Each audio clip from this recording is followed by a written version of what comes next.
This series of graphs talks about or demonstrates how plasma volume and blood pressure are interrelated. It's another dog graph, right? So, just to show you how the world has changed, when I was in medical school, we saw this in real time in a pig.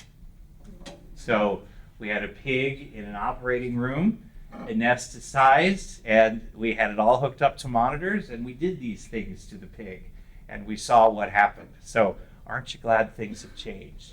I certainly am. Okay. All right, so in this case, it's a dog. Now, what have we done? Huh? So I feel like a dog is way worse. It's way worse. I agree. I agree. A cat, and I'd leave the room. But, so sad, but true. Okay, so we disconnected the dog's not central nervous system, sympathetic nervous system. All right, so what we see up here, this is cardiac output, okay? This is urine output in green, and this is arterial pressure in blue. Now remember, we have cut the sympathetic nervous system, all right? So this is like just the system without any regulation.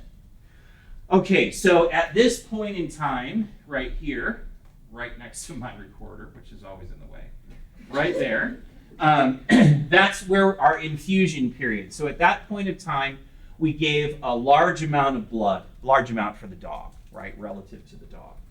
So what do we see? So if we give blood, we're increasing plasma volume. That's obvious, right? Because we took it out of the bottle, we put it into the dog, increased plasma volume. What do we see?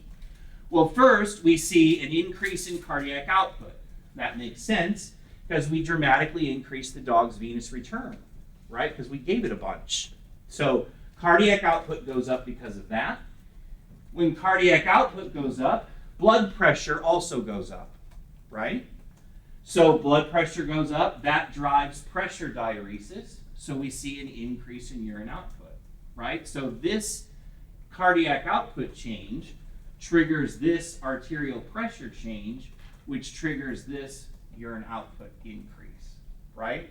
Now, the magic of the system, as urine output increases, if you think about what's happening to the dog, the volume we put into the dog is now in the dog's bladder and out of the dog, right? So as the urine output increases, we see a decrease in cardiac output because now we're diuresing that fluid out.